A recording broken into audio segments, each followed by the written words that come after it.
my first request that I saw was for the Von Popiel Gambit. So what's up, everyone? Let's do that. Let's do that. Oh, yes. Oh, yes. Oh, yes. Gambit glasses on, baby. Yes, yes, yes, yes, yes. We love this. We love this. So my opponent played e6 here, which is interesting because they're actually immediately giving this pawn back because they invited the spin. This would transpose to a very common position in the French. I could talk about that after. And it would be the engine's recommendation. But I already have the Gambit glasses on and we got to stay Gambity.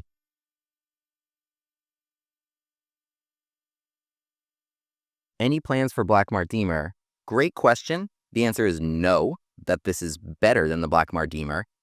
It's slightly different, and I will explain why. I will explain why, and it all has to do with this bishop. I have two good ideas here. One of them is to castle long and to castle on the opposite side of my opponent.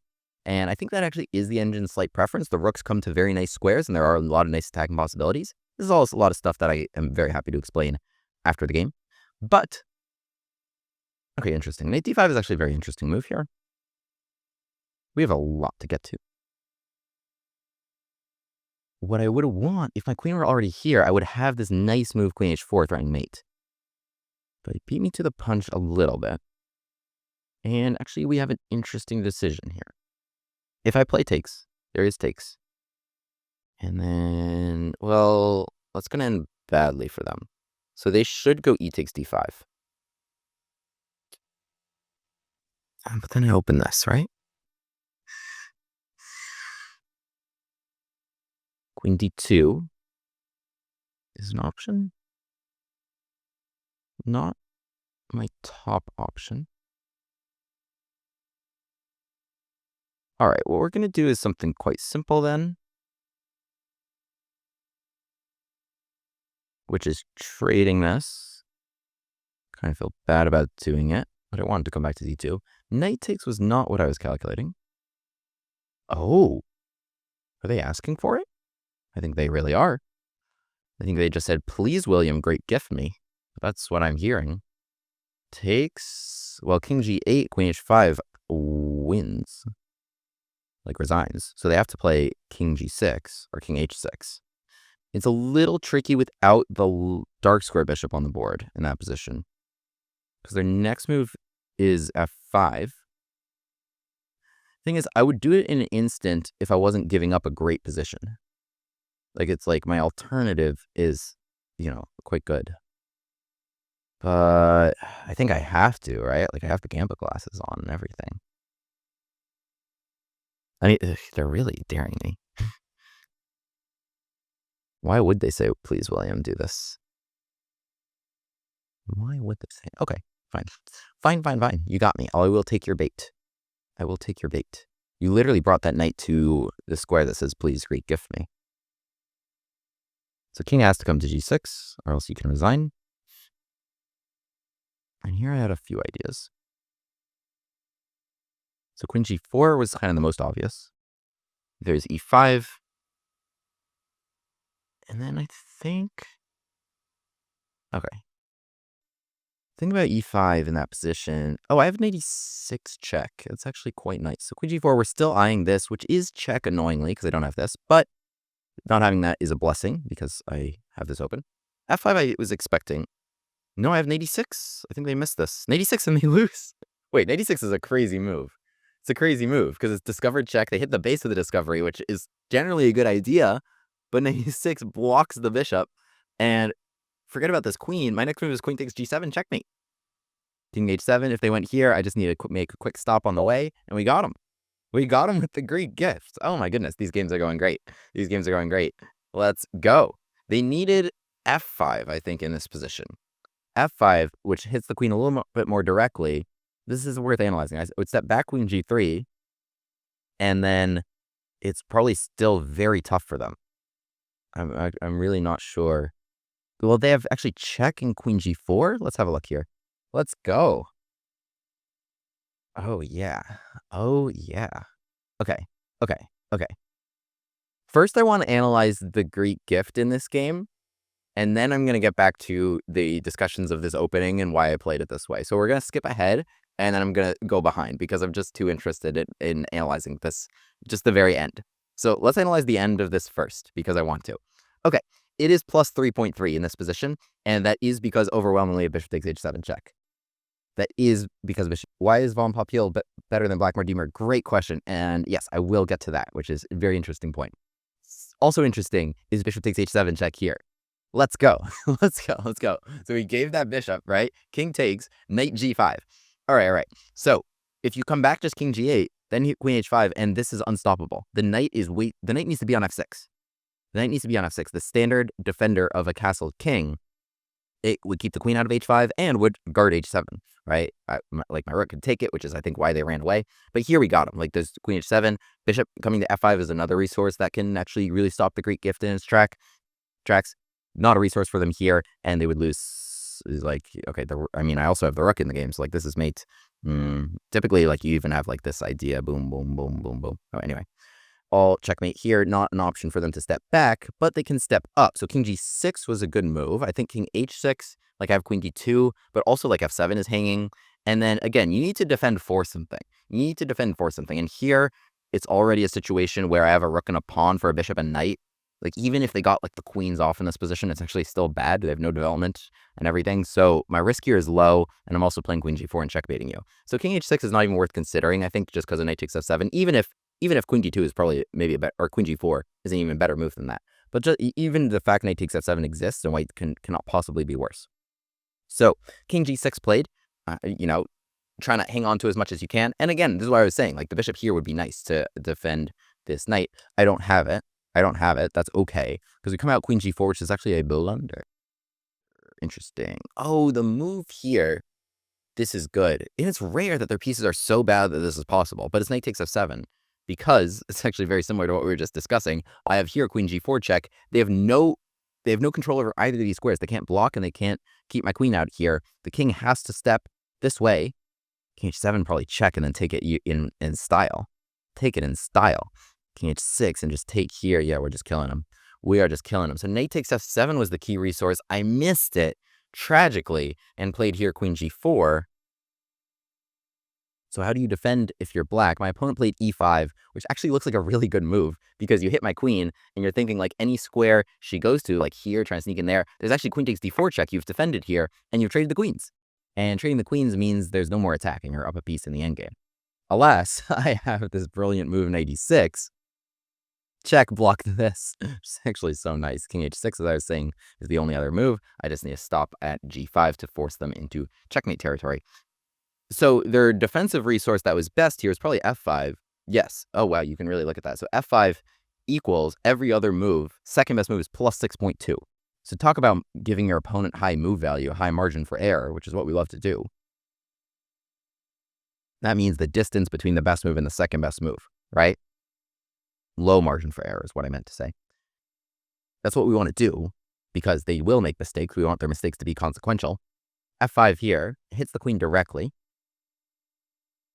And so now, like what I was saying, so queen g3, which would be a really nice resource because there's nowhere good for this king to step to, right? King f6, I can actually force you right back into this brutal line of fire owing to this pin on the pawn.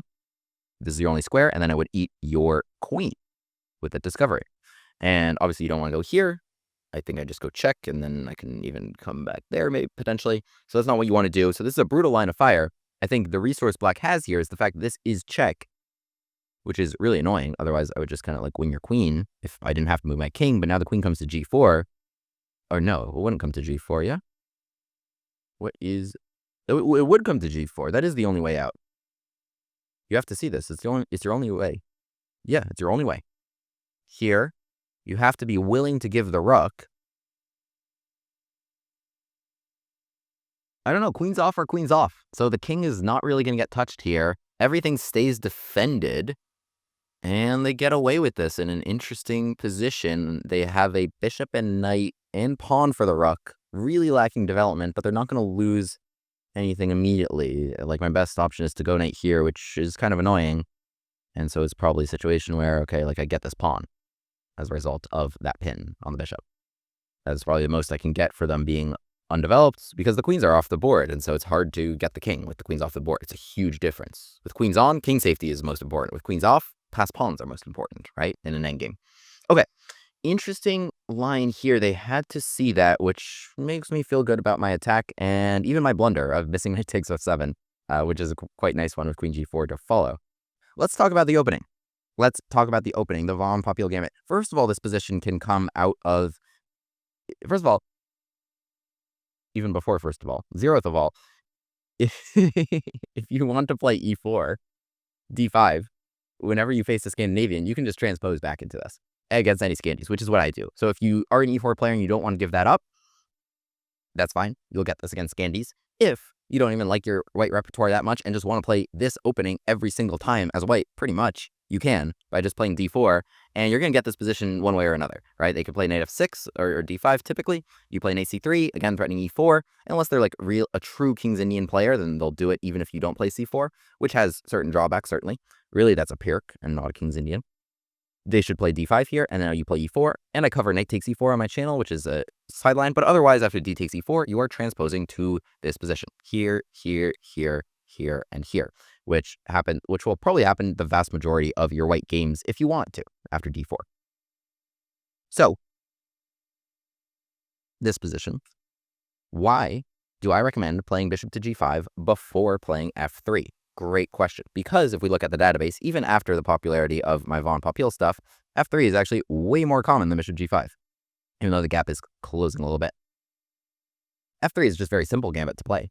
After pawn takes f3, knight takes f3, what our idea is going to be, and what we want to happen, is if our opponent's just like la, di-da, di-da, di-da, ba, let me move this, let me move this. What just happened here is they kind of got absolutely screwed because we took this diagonal. We jumped in bishop to d3. They played e6, cutting off their bishop, and we used all of our resources here because we didn't have this f2 pawn, so we made this sly maneuver to queen h4, which is a great maneuver to make because our queen wants to be here, but can't because of this knight that typically defends the king. This knight is now going to be under a lot of duress. As soon as the queen jumped to h4, it cannot move at all, because any knight move is immediately checkmate, right? So even though like it looks like a fun idea to attack the queen, any knight move is immediately checkmate because we own this diagonal. Now, this is a very serious situation for black because if they just do something else, we take that knight and checkmate them. So what do you do about that? If you play h6, we take that pawn. We are very happy to make that trade of our bishop for your two most important pawns. Again, knight is completely frozen because of checkmate, and the rook will swing around and end the game in a moment. Or like the knight will on bishop h7 or something like this. So they cannot play h6. Let's say they play something like knight d7, which is a logical idea. Playing knight d7 so that knight can replace and defend. All we need to do is play knight to e5, which we could have done actually instead of bishop to g5. We could have played knight to e5 because the rook, also owing to the lack of the f2 pawn, is there. Knight d7, but we play knight e5. And the point is now that we are getting rid of the knights in our way. That's actually an overwhelming amount of resources to get rid of those knights and take h7. And at this point, your only idea, if you're black, to hang on to h7 is, because h6 isn't working either, because you'll get mated, is to play something like g6. And even if there's not something immediate and you're just kind of swinging your rooks into the game, that's also great. That you can also checkmate there. Here, white's actually win immediately with knight takes d7.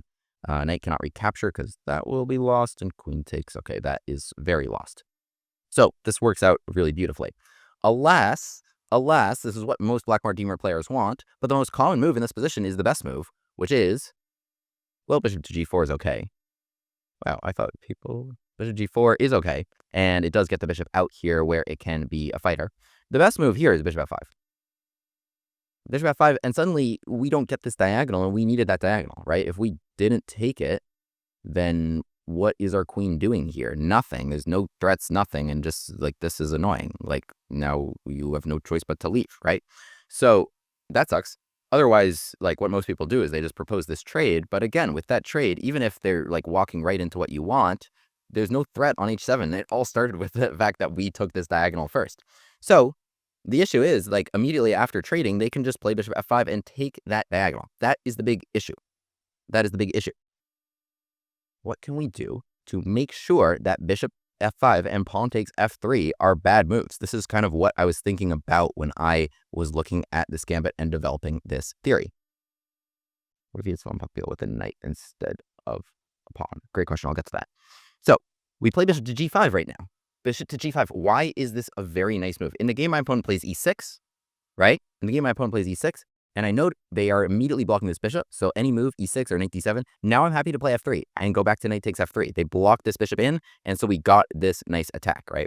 Boom, boom, boom, boom, boom, boom, la-di-da-di-da. Here, I'm going to get that knight, and I am going to checkmate you. Very simple.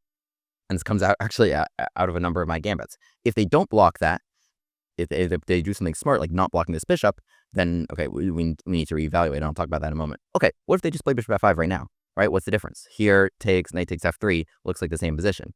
The point is that we've delayed playing f3, and if you play bishop to f5 right now, as most people do, because it also looks like I'm threatening to take here and take your pawn, even though I'm absolutely not threatening to do that. I would never do that. You know, why would I sacrifice the pawn in the first place when I'm just going to, like, help you develop and castle? But so a lot of people play bishop f5, giving defense here. Now we play f3, and the point is we are playing queen takes f3.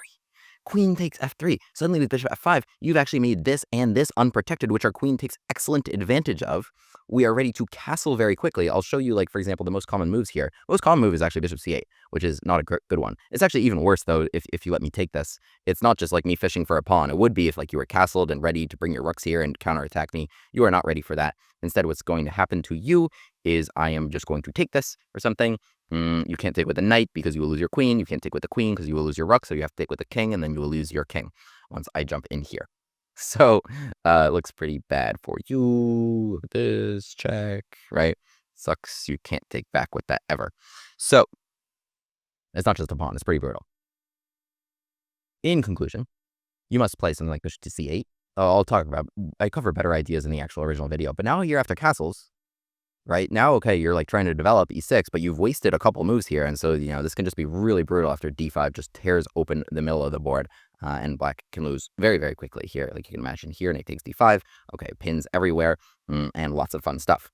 So the point is of bishop to g5 that we are trying to force you to play something like knight d7 or e6. And now we are going to go back to knight takes f3 once you've blocked this bishop and then grab that diagonal.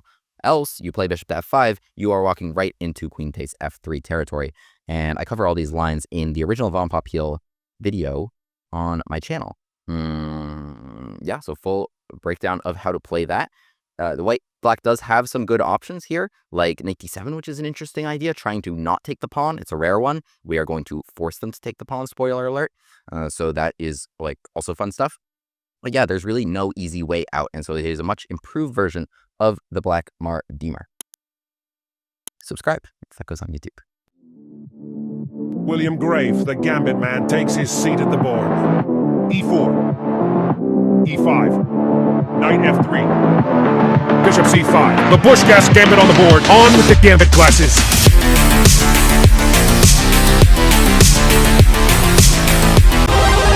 Hero pod unlocked.